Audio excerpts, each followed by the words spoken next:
The Secrets of Star Wars is brought to you by the Star Quest Production Network and is made possible by our many generous patrons. If you'd like to support the podcast, please visit sqpn.com/give. You're listening to The Secrets of Star Wars, Episode 36. Hello there. It's a power that Jedi have that lets them control people and make things float. Impressive. Every word in that sentence was wrong. Help me, Obi-Wan Kenobi. You're my only hope. This station is now the ultimate power in the universe. I find your lack of faith disturbing. It's against my programming to impersonate a deity. That's not how the Force works. Force is with me, and I am with the Force, and I fear nothing. Remember, the Force will be with you, always. Hey everybody, I'm Father Andrew Kinstetter, aka Father Fett, and you're listening to The Secrets of Star Wars, where we talk about everything connected to that galaxy far, far away. Today we're continuing our discussion on the connections and lore of the Mandalorian culture, seen in the animated series The Clone Wars, by discussing Season 3, Episodes 5 and 6, titled Corruption and the Academy.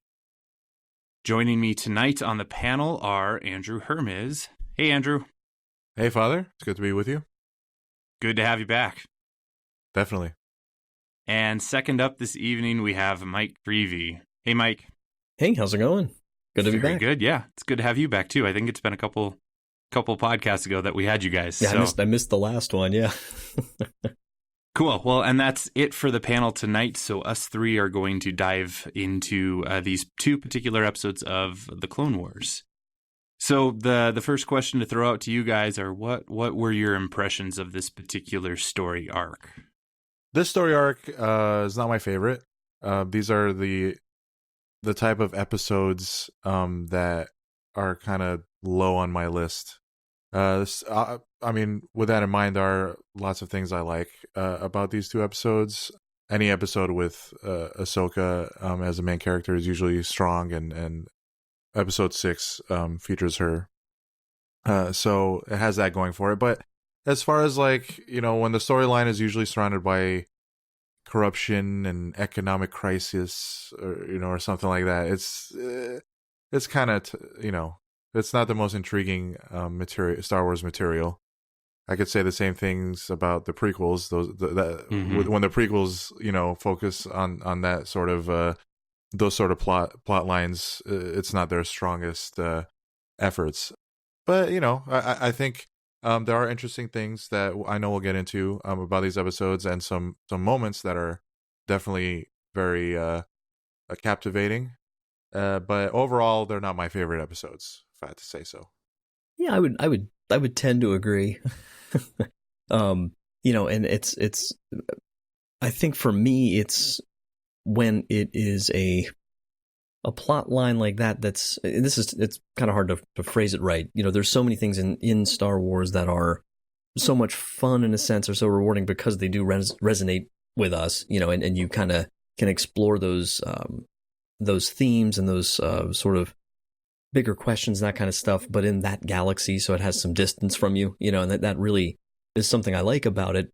By the same token, with some of these kinds of things, I feel like, I don't know, sometimes I feel like these issues are covered everywhere else. Right. You know, and so I guess it loses some of its uniqueness, maybe. That might be part of it. But I gotta say, I watched this first one with my daughter, who's 3, and I gotta give her props, because she was trying, but she was clearly not as interested in it.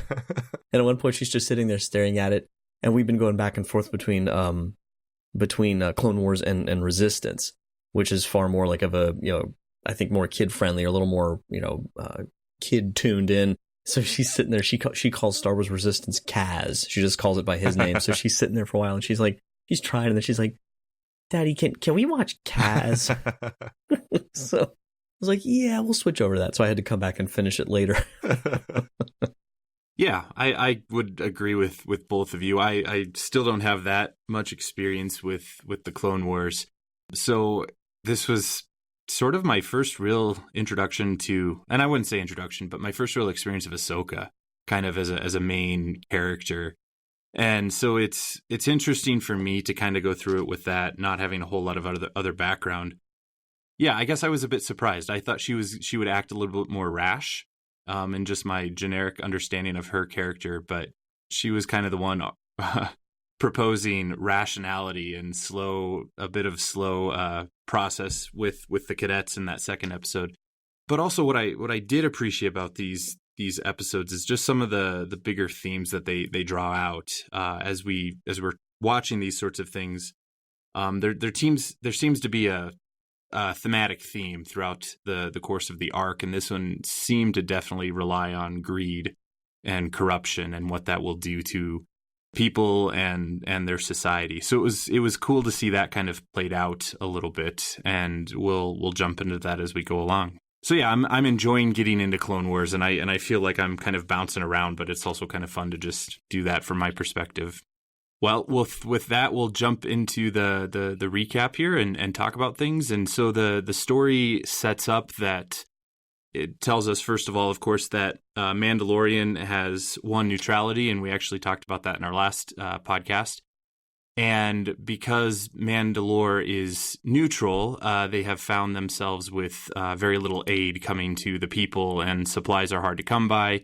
And so a black market has kind of dominated the ability to bring supplies to Mandalore.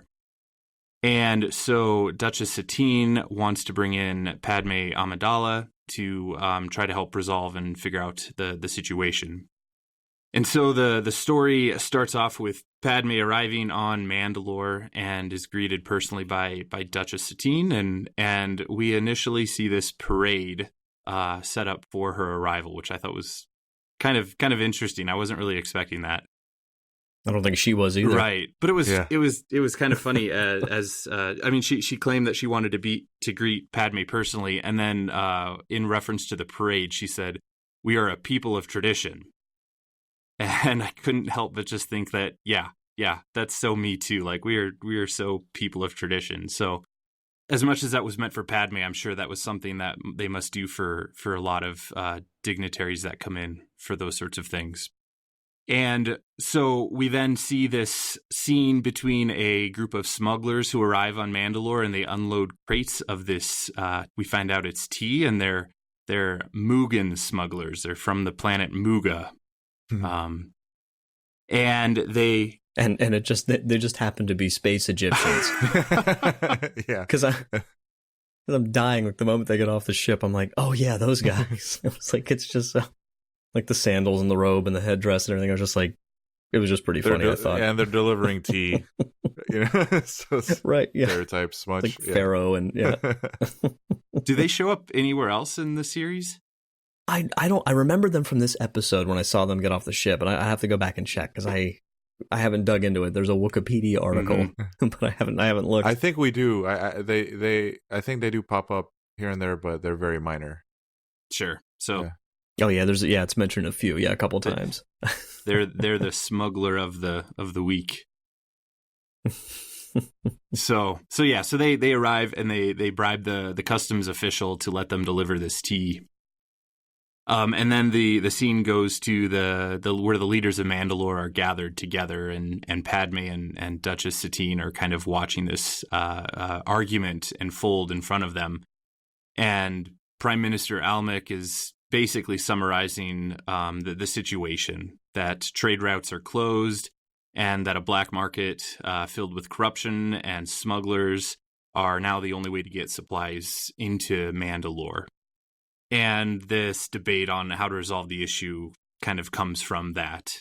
And Senator Amidala decides to kind of step in, and she voices that the futility of arguing amongst themselves, and that claims that proper and legal trade is what's necessary, not this black market.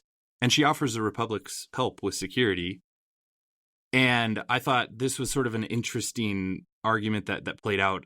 In particular, I was contemplating a little bit with the mass readings today, because in the gospel this evening, Jesus is the scribes are calling him basically he's the devil who's expelling other devils. He's he's worshiping Beelzebul, And Jesus kind of responds and he says, how can Beelzebul cast out Beelzebul? A kingdom divided against itself will fall. And so I had that kind of image in my mind as I was kind of looking at this, that the Mandalorian culture here is arguing amongst themselves, and and Padme's right that arguing doesn't actually accomplish anything, but they have to work together. And little do we know at the time, but it's actually Prime Minister Almec who is kind of purposely stirring the pot with all of this sorts of things. So this goes to what I was talking to you a little bit about, before we started recording, and I'm sure I'll get into it a little more later too. But again, that what is their true identity as a people in terms of Mandalore, and her saying that line at the beginning, we are a people of tradition, and I just keep thinking what tradition? So you none of you have helmets on, and you're having a party, and there's confetti. But then I've got, in my mind, I've got these, Mandalorians a few decades after this in a sewer with helmets on, and they're warriors like Death Watch. And so, yeah, it is a very interesting, how is this all shaping up within their culture? These two very different kind of ideas of who this ancient people really is at its core. So, yeah. I think there's a very good possibility that we might see some of that in season 7 of the Clone Wars. Yeah, I think. Didn't they say it's going to largely center around this siege of Mandalore or something during the Clone Wars? I read somewhere. I don't know. I think that's a likely. Yeah. I don't know if that's it's that's distinct from all the stuff, with the stuff we've seen referenced, but not really, gone into a lot of detail in The Mandalorian with what happened to them. But and it might be related. I don't know. Yeah, it'll be good to get that link if hopefully they go there. Yeah, and so at that point, after Senator Amidala offers the Republic's help, they immediately accuse her of being a hypocrite and saying that the Republic has more dealings with the black market and corruption than they do, and they fall into more arguing, and Duchess Satine promptly steps up and just stops the arguing and says that they'll reconvene to allow cooler heads to prevail, which I thought was a very good point. Don't let emotion dictate how you're going to confront someone. We then get this scene that the Mugen smugglers are coordinating with the superintendent of the schools. They're on Mandalore, and we see them deal with this substance called slabin, and it's a diluting agent, and apparently not toxic, but it has to be done mixed with the correct dosage, otherwise it can be lethal. But the whole point of this is this will allow them to make twice as much tea for double the profit. And so we see that money is definitely the motivating factor here. And the scene goes back to Duchess Satine and Padme, and they're talking about the war. And at one point in that conversation, Duchess Satine just kind of says, let's stop talking about politics. And they decide to go visit a new hospital to get away from the politics and to see the good work on the ground that's happening. And I really appreciated that because I think that it kind of takes away the theoretical and places them into the practical, where the rubber meets the road. And I think this is something that we can get caught up with even in the church. We can kind of focus on, I'm giving money to Catholic charities, and I'm doing other sorts of things, giving money to the church. But often we miss the link of encountering the people themselves who are in need. And so, it's super important to just go help at a soup kitchen, or to kind of, get out there and just encounter people, to get away from the theory and the politics and the bureaucracy, and get out there personally. Yes, please stop with the politics. Star Wars, please stop. Yeah. Yeah. There was a lot of that in this one. Yeah, definitely. I in particular, it seems so kind of superfluous too, because it ended instantly before they were done eating. But the dinner scene, it was so reminiscent to me of her and Anakin, in their little picnic with those big space tick things or whatever they were, running around, and talking about what the politics of the Republic are like, and I'm just like, oh, don't do it. Well, and again, not because it's not an important thing, but I don't know. Sometimes I personally feel like the way they kind of approach, I don't know, it's just some of the writing for me it's just too, I can't think of the word. It's just kind of meandering, and it doesn't really seem focused on what their immediate issue is sometimes. I don't know. That's just me. Yeah. It just seems like the same thing a lot of time. The political intrigue and a corrupt senator, a prime minister, whoever it is. I mean, it feels like an overused, sort of archetype that Star Wars likes to lean on for some reason, and a lot of their in a lot of their shows and in the films. I don't know. I think I think that's something about George Lucas. There's something that interests George Lucas when it comes to that sort of material for some reason, and like I said, you see it all over the place. And then once George took a step back, we didn't see that in this newer trilogy, really. And and the TV show, there's none of that either. So I think it would be fair to say that maybe season 7 will probably follow in Mandalorian's footsteps and not focus on storylines like this. I agree with you mostly. This kind of, trope of a corrupt politician and those sorts of things definitely does get old. But I do occasionally like the political stories. But what I want from them is not necessarily a reflection of what we would see, in our world. Like I want Star Wars to be, a form of kind of escapism and it's the science fantasy. And I want to be like, I like the political intrigue because it is part of human experience, but I want it to be in a galaxy far, far away. And so what I'm thinking of, and I don't know if this is probably not even a fair comparison, but in some of the Legends novels in the Fate of the Jedi series, basically at one point the Sith are infiltrating the government on Coruscant. And I found that very intriguing on how they used lies and deception to gain those positions of power.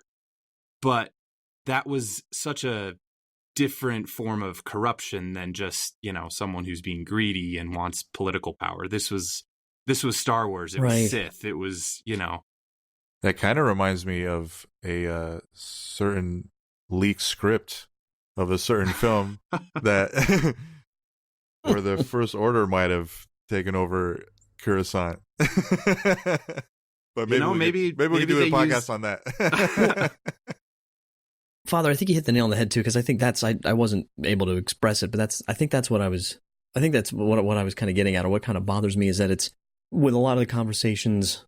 I'm not picking on Padme, but she's, because of her role, it's very much obviously that it comes from her a lot of times. That there really is kind of this sort of assumption or and again, I get why, because of who the characters are, but this assumption that basically ultimately the solution's going to be a political one. It has to be the non-corrupt political one and like the perfect government and like this, it's a very utopian kind of thing, like you can almost say like materialist, kind of aspect to it. And that's why I feel like sometimes the Christian analogy kind of doesn't connect in this point. I feel like sometimes as much, because it feels to me at least like this doesn't seem to have anything to do with the spiritual reality of it, right? The bigger picture or the Force or any of that. It's like, if we just get rid of all the corrupt politicians and we just sort of fix the government, like everything will be perfect then. But it's like, but we know as a fan watching this with the broader picture of the story, it's like, I don't know, for me, it doesn't feel like it's quite getting at the bigger picture sometimes, where we know that ultimately it's about, good versus evil. It's this fight that, Maz said it so well in episode 7, like the only fight, as she put it, between the dark and the light, and how she makes that little speech about like, it's, first it was the Sith and then it was the Empire. Now it's, so she's seeing that bigger picture. And sometimes I feel like that's not with, certainly some characters who maybe it's not fair to expect them to have that perspective within their place in the story. But when the whole episode revolves just around like, we got to get this political fix, I think that's where I'm a little like, no, because I know there's more going on than that. Like as a fan. So I don't know. I get a little detached sometimes because of that, I think. And maybe part of it too is just because these are 20-minute episodes and it is so kind of narrow focused, you know, they kind of focus in on that one theme. And like I kind of mentioned earlier, I mean, they seem to be really focused on what greed and corruption can do. And so with 20 minutes for an animated series that is already sort of simplistic in its storytelling, yeah, I think we are all wanting a little bit more, but perhaps that's asking a little bit too much from an animated show. And for a younger audience too, primarily, I think it is good to address, you know, some of these things. You know, like it's not okay to just, you know, the ends don't justify the means. You know, and that's something we all need to learn. You know, and so I think it does well with it from that standpoint for sure. Yeah, so we'll keep going on. Padme and Satine go to this hospital where they've already started to encounter all of these children who have become sick by an apparent outbreak, and they're not even sure at that point what it was. They just know that they've been poisoned. And Padme and Satine talk with Prime Minister Almec, and he immediately points the finger at Death Watch. And Satine disagrees because she says that Death Watch has always targeted the administration and herself and not the children. And so she is very wary of assigning blame to Death Watch. And they sort of both note, Padme and Satine, as they're talking about Almec, is that he is showing fairly little concern for the children, but only the politics. So a little bit of foreshadowing there.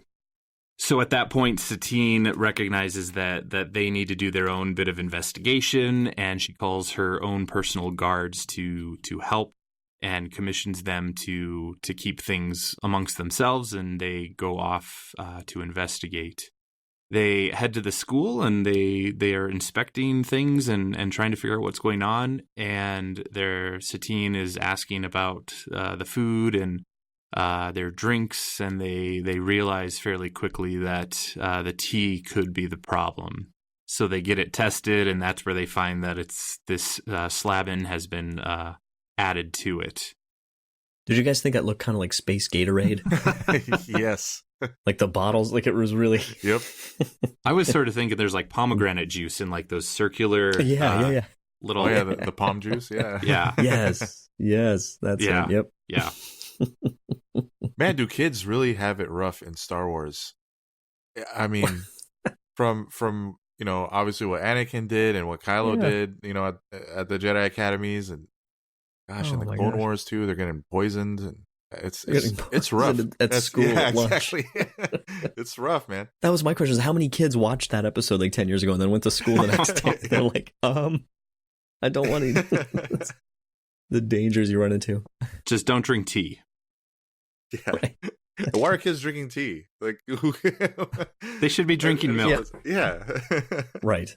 Yes. Blue milk or the green milk or whatever. Yeah.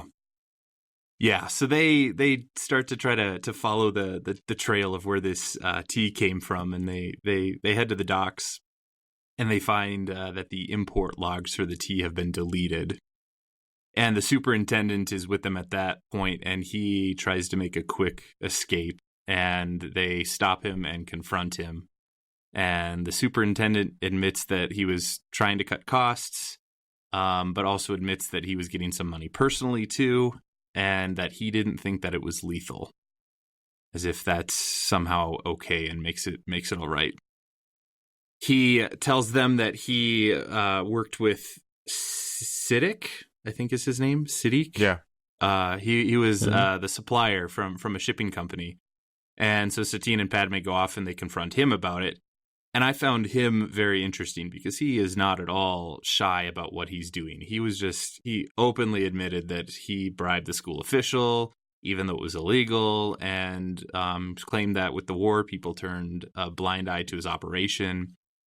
And you guys probably picked this up too, but he claims that he's sorry for the children, but his whole body language and demeanor said exactly the opposite.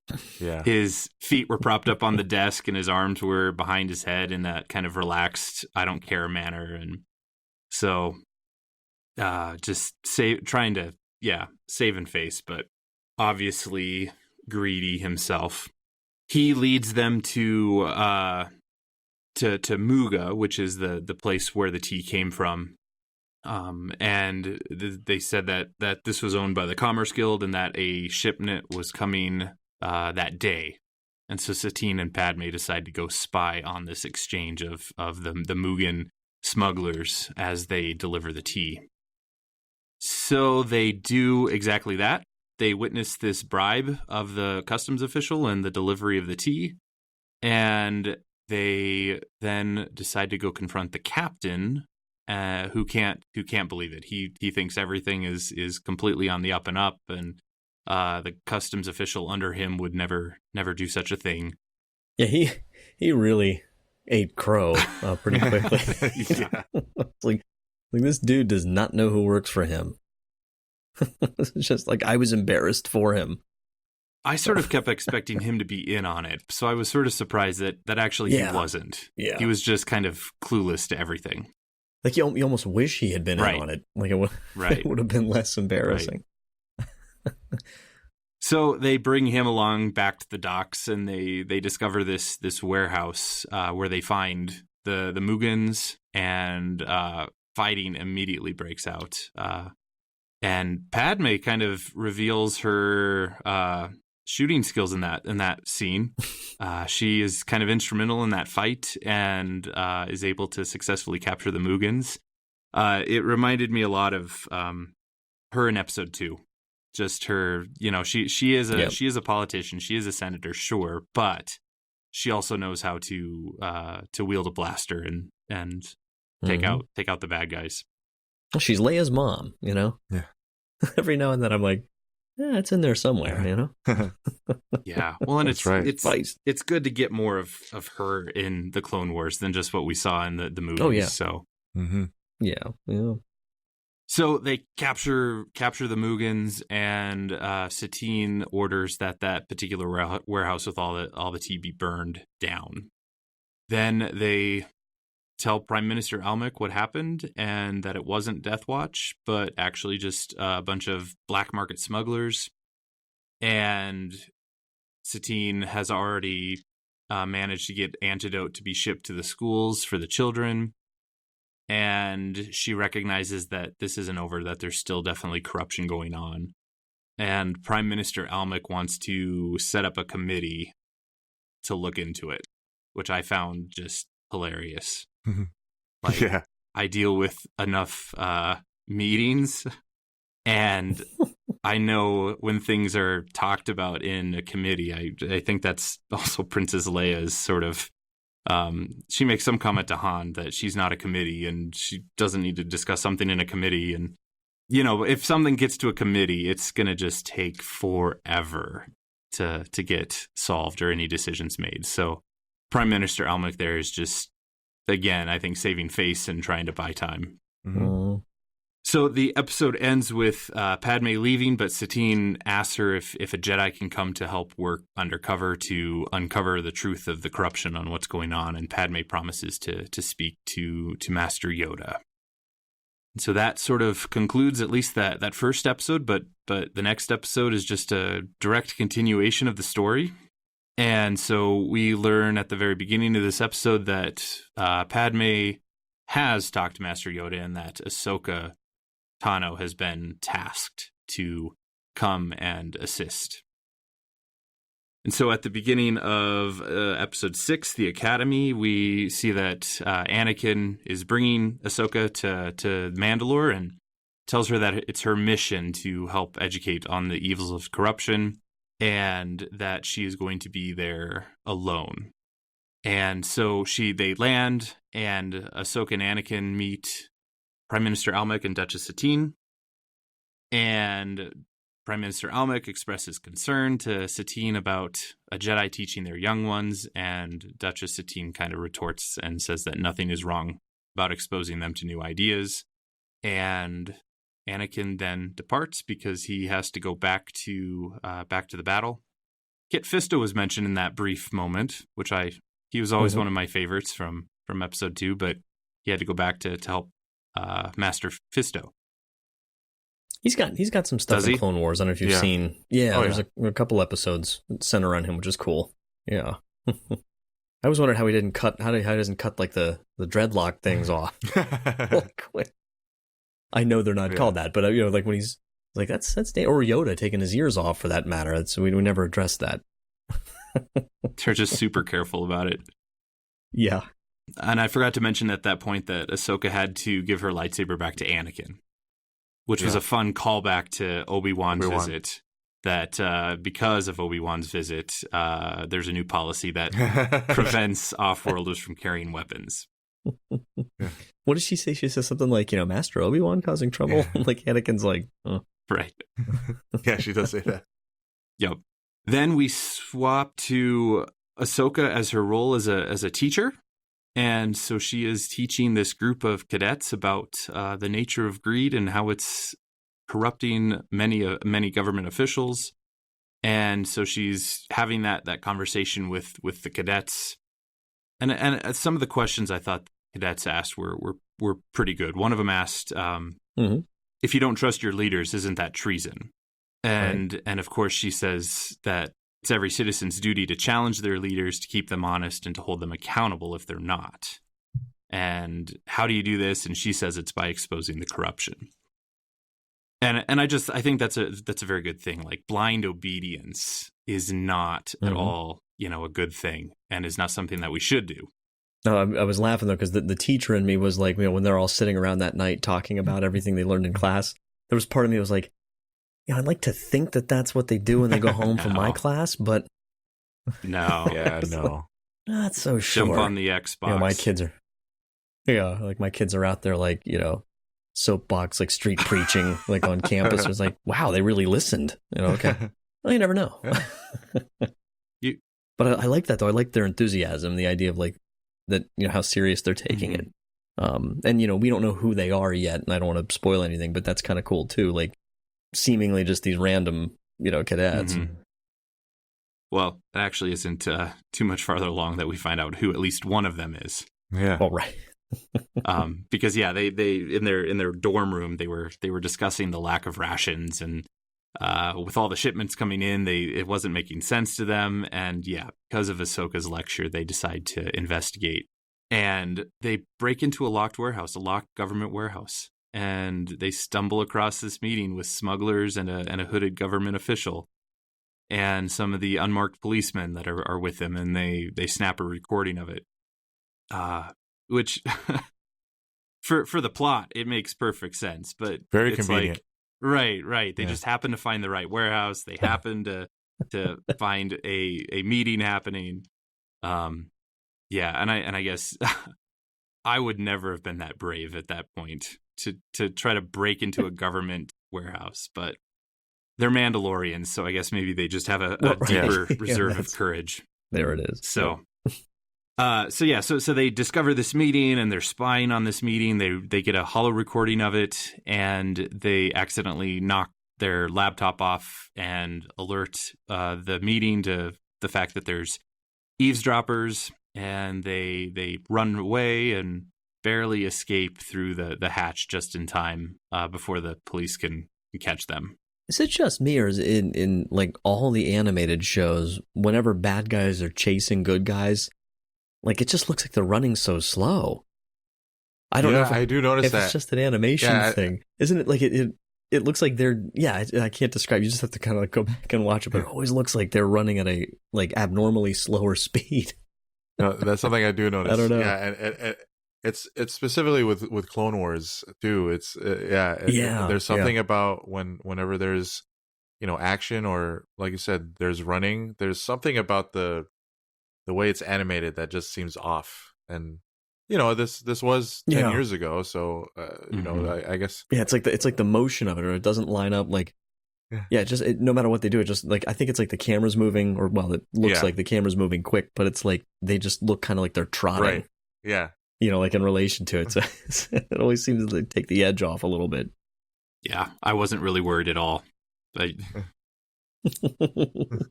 But so they do escape and head back to their dorm, and they discuss what to do. And that's where we realize that one of the cadets is named Corky, and that he says that they should speak to his aunt, who's Satine.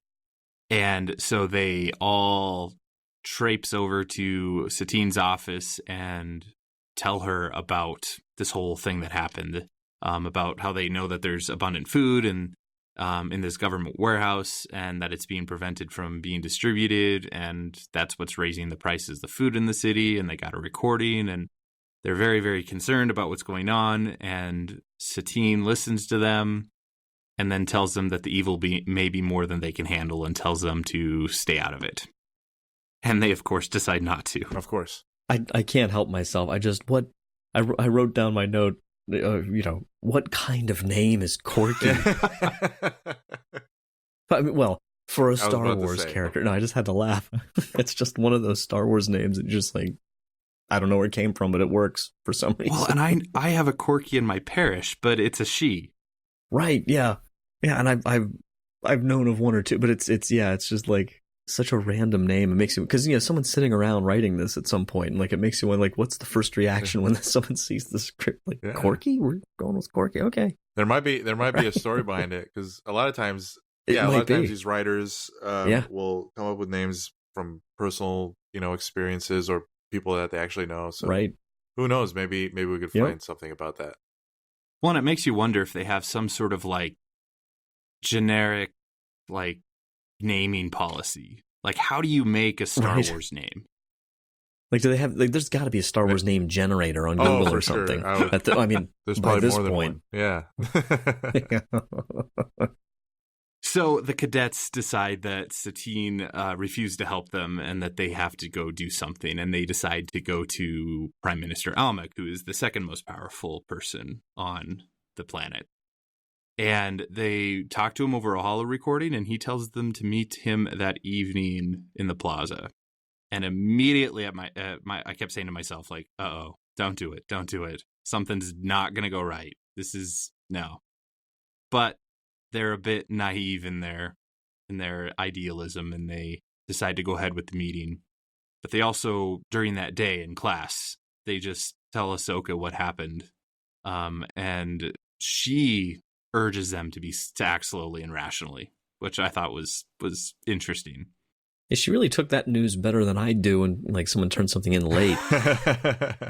She's like, was that the best idea? I'm like, whoa, man, she's really level-headed right now. Yeah. So, but it sets up the fact that she knows what they did and knows that they have this meeting that evening with the Prime Minister. Because, of course, the next scene is the cadets go to meet the Prime Minister and are immediately ambushed by the Secret Service. And the Prime Minister isn't even there. And a fight breaks out, and it's at that point that thankfully Ahsoka joins the fight and is able to help the cadets win that particular skirmish. And she quickly points out that the Prime Minister set them up. And she has this cool holo recording contraption that she was able to then take their holo recording of the meeting and focus it on the government official who they couldn't see because he was hooded. And she manages to uncover that person was the Prime Minister. And that immediately then reveals that the corruption and greed that Satine has been worried about has gone all the way up to the top. This is the Star Wars version of Enhance. Like, it's an episode of CSI where it's like, you know what, can you zoom in on that, horribly pixelated video and then add the Enhance algorithm, and then all of a sudden it's a clear picture of who the suspect is. So yeah, that's... So many times something like that could have come in handy. Right? For far less important life things than that. It's the magic of technology in any crime drama. Exactly. So they decide to go warn Satine, but Satine has already, of course, been captured by that point because Almec learned that Satine had known about this encounter with the cadets. And they, with Ahsoka with them, they decide to go and confront Prime Minister Almec, but not directly confront him. They have this kind of covert plan sort of set up that Ahsoka's going to bring him the 4 cadets as prisoners for conspiracy, and they're going to try to figure out where Satine is and rescue her. And so Ahsoka brings the cadets to this prison facility and hands them off to the Prime Minister and the guards, who take them into the prison. And Ahsoka and the Prime Minister talk, and she discovers that Satine has indeed been captured, but he won't disclose where she is. So Ahsoka goes into the prison to talk to the cadets, and she tells them that she is going to find Satine, and they need to just kind of sit and wait and act when Ahsoka gives the signal. And that was sort of just a very typical Jedi thing to say. Like, they asked, like, well, how do we know what signal it is? And she goes, oh, you'll know it when you see it. Like, okay. She really insists on that. Right. Detail. Like, no, seriously, you'll know. She then leaves the cell where the cadets are, and she, quote unquote, force persuades the guard to take her to Satine. And the guard acts like he's been persuaded and takes her to Satine, and Ahsoka opens the cell where Satine is, and Satine immediately throws out the Admiral Akbar line that it's a trap. Yep. And Prime Minister Almec arrives and tells the sergeants to stop play acting, and he says that his guards have been trained against such archaic magic as the Force persuasion. Now, I didn't know that was on the table. I was thinking about it, like, what did Obi-Wan say about it? Basically something to the effect of, for weak-willed or sort of like not too intellectually gifted folks, like, or that aren't really on their guard. Essentially, the mind trick can be very effective, and like Watto is like impervious to it. Mm-hmm. But I don't recall a whole lot of like training discussed of how to resist it. I don't know. Not for Jedi or something, but yeah, that was an interesting detail I forgot about. It was also at that point that I found the connection to the Mandalorian. And it's a super, super small connection. But in Chapter 8 of The Mandalorian, when the armorer is talking to the group about the Jedi, or about the Force, and she says, and I pulled this from my notes from that episode, but she says, the songs of eons past tell of battles between Mandalore the Great and an order of sorcerers called Jedi that fought with such power. Yes. So there is at least That's this right. similar, they talk about the Force, about, archaic magic or, sorcerers, and that Right. they have the similar language there. So Yeah, I hadn't thought of that. That's a good point. not a huge connection, but a small one. So Prime Minister Almec immediately is happy because he is able to get Ahsoka to reveal herself as a conspirator, and he then stuns her and tries to get Duchess Satine to sign this confession of which would label her as a traitor and to the people, and she refuses to do that, and of course calls the Prime Minister a traitor. And then we get the Prime Minister taking ownership of what he's done, and he said that he has established the black market because of the war, and he claims that it's to purchase humanitarian supplies for Mandalore, which is complete bogus. I mean, sure, there's some supplies that are getting to Mandalore, but it's of course the pride and the greed and what he benefits from it. He orders the cadets to be brought up to the Prime Minister because he wants to put this stun collar on Corky and to convince Duchess Satine to sign this confession. And right kind of when that's going to happen, Ahsoka breaks free and begins to fight back, and the cadets realize that that's the moment to act, and they fight as well. And in all the fighting, Ahsoka manages to take this shock collar off Satine and put it onto the Prime Minister, who then finally at that point surrenders and is put into the prison cell.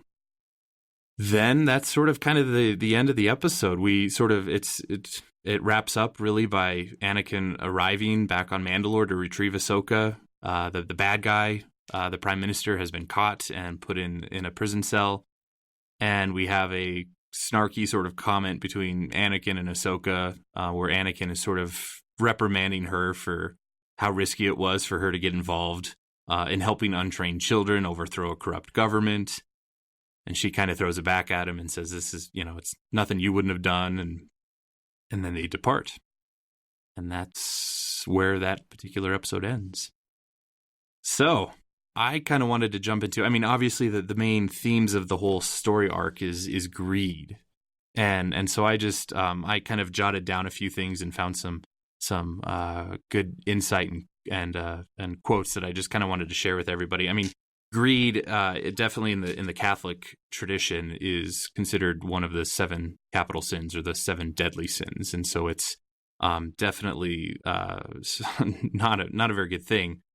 And so to back up just a little bit from that, to put these in perspective, we talk about virtue and vice, right?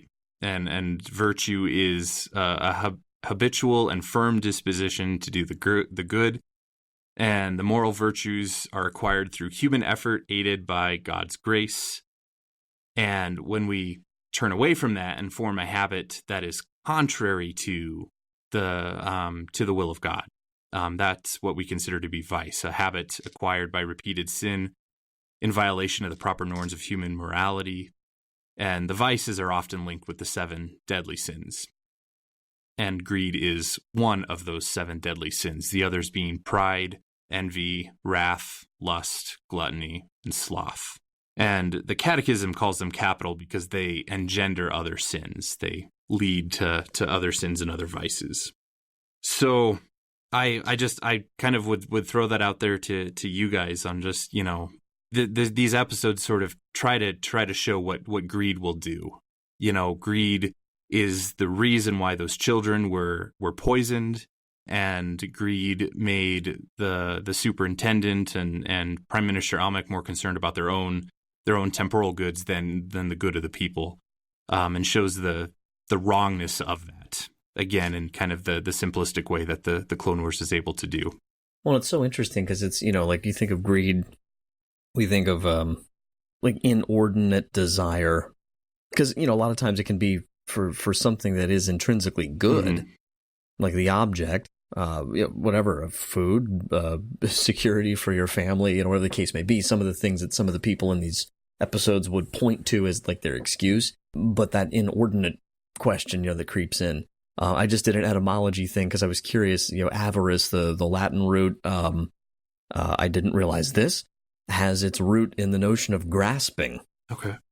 And I thought, that sounds like real early in Genesis kind of, like literally grasping for the fruit. You want to go back to the very beginning, so this is clearly something that this theme does resonate with us because I think it's so connected to the origin of everything that's wrong in the first place. So yeah, I think it's definitely a good theme to take up and to explore this way. Mm-hmm. Even though what I said earlier, I still do like, that was more of like my Star Wars fandom, I think, aspect of me earlier. I was kind of griping a little bit, but no, it's a very important theme. Mm-hmm.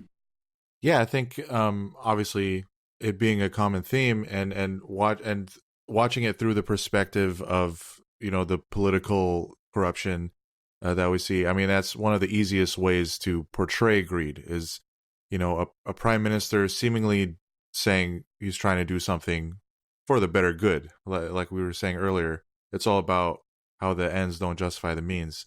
But, clearly we see past that and that at the root of greed, the definition of it is where your concerns are more for the material things, and you have a lack of concentration on what really matters, and ultimately a lack of empathy and a lack of faith in God and in anything that's eternal or that is good, because your priorities are not in the order that they should be, obviously, because again, greed at the end of the day is this: you're being selfish, you're being unneighborly. It's and that's what makes it an injustice, because it affects other people.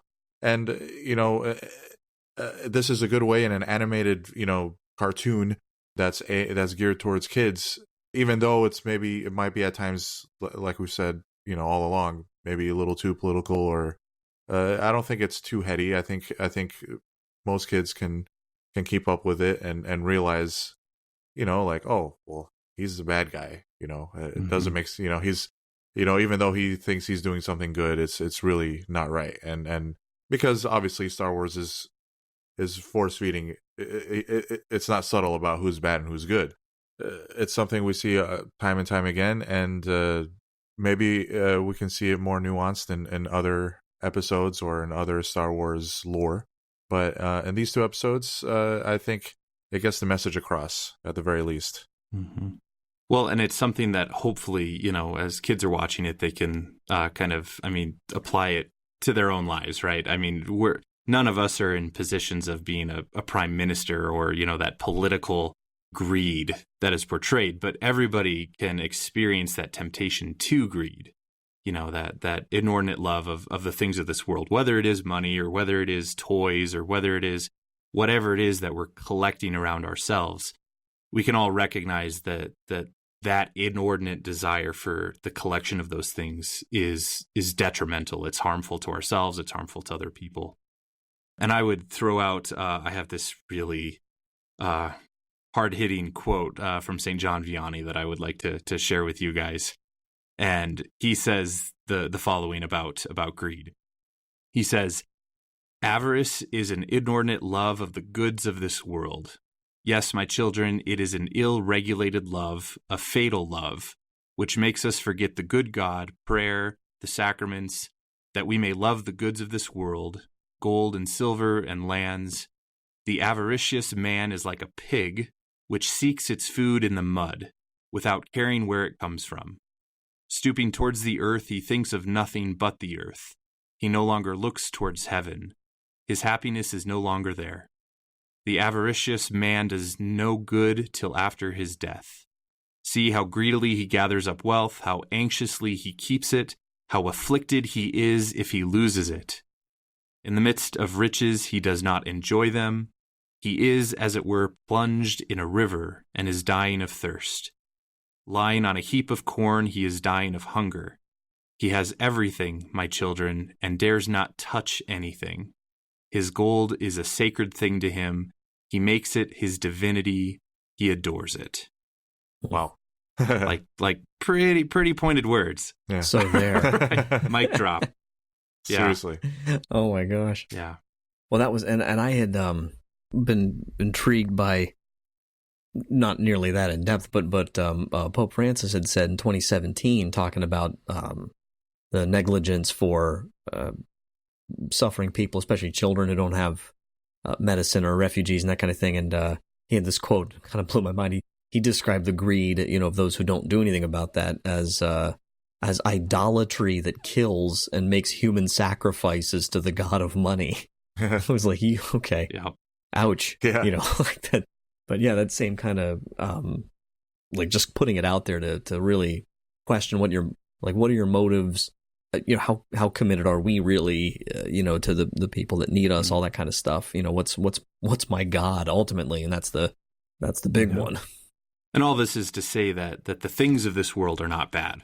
We don't want to fall into I think it's Manichaeanism, where the spirit's good and the body's bad. Like the things of this world are good. Money is necessary in itself. It isn't bad. It's, of course, the love of money is the root of all evil, right? So we're called to be good stewards of the earth and the things of this earth, but we're supposed to use them as means to an end, and that end being God and love of neighbor, not an end being how much can I gather around myself and keep for myself, which ultimately doesn't work. I also like to throw out to people often in homilies, if this topic comes up, I'll tell them that you'll never see a hearse pulling a U-Haul. Mm.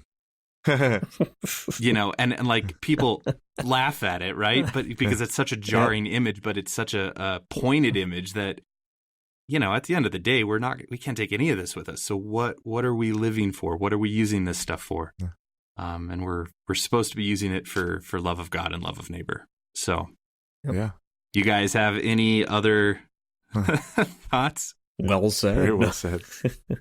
No, yeah, the only thing I would just say is I keep, as far as beyond the immediate kind of arc here, I keep, of course, with this Mandalorian connection that we're pursuing here, I have so many questions, of course. I keep trying to pay attention for little details and things, I hope. Because if I did my math right, looking at some of the timelines, I think this arc, we're somewhere in the neighborhood of 30 years before, the events of the Mandalorian show, which I don't know exactly how old Din Djarin's supposed to be, but, we're all over. I mean, it's Death Watch that saved him. Like, to see them live action, in the end of that series was neat because it really connected back to this, the Clone War period, those big battle droids and stuff. So that stuff's going on somewhere. So yeah, it'll be really interesting to see if they somehow, I think it'd be so cool if they somehow make a more direct connection than we even expected in season 7 of Clone Wars with that, because they know what they're doing, so it'll be kind of cool to see how that all fits in. Yeah, and I think they announced this. I think the last time we recorded, it hadn't been announced, but I think I'm forgetting the date now. February 21st, I think, is the date. It's a Friday. Yeah, that sounds right. Is the release date of the first episode of season 7 streaming, and then they will be released weekly after that. Oh, that might have changed on me because I had a different date. I'll make sure I mark it. Yeah. So, and listeners, as you're listening, we will be reviewing those every 2 episodes. We'll do a podcast where we review the 2 episodes that have already streamed, and we'll be doing those as soon as they're released. So that one. And the trailer for that season looked really cool. The one they just dropped a few days ago at the time of this recording. Yes. So yeah, they did. It's the 21st. They pushed it back on me. I've had a countdown on the back board of my classroom. So now I have to bump it up a bit. Yeah, it was I think at one point it's depressing. I think there was rumor that there was gonna be 2 episodes released that week. Oh, but okay. it's always Mandalorian. rumor. Yeah. But, okay. Yeah, so Friday the 21st would be the first drop. Gotcha. So. Nice. All right. Okay. Well, that's it from us. Listeners, what did you think of these episodes of the Clone Wars? And of course, you can email us your comments, or you can comment on our Facebook or Twitter page to let us know what you thought. Our email here is starwars@sqpn.com, and you can find us on Facebook at facebook.com/StarQuestMedia and on Twitter @SQPN. We'd like to take, of course, a moment now to thank our patrons who make it possible for us to create The Secrets of Star Wars and all the shows here, including Maritza A., G. Ray, Jamie L., Peter G., and Roddick K. Their generous donations at sqpn.com/give make it possible for us to continue The Secrets of Star Wars and all the shows here at StarQuest. And you can join them by going to sqpn.com/give.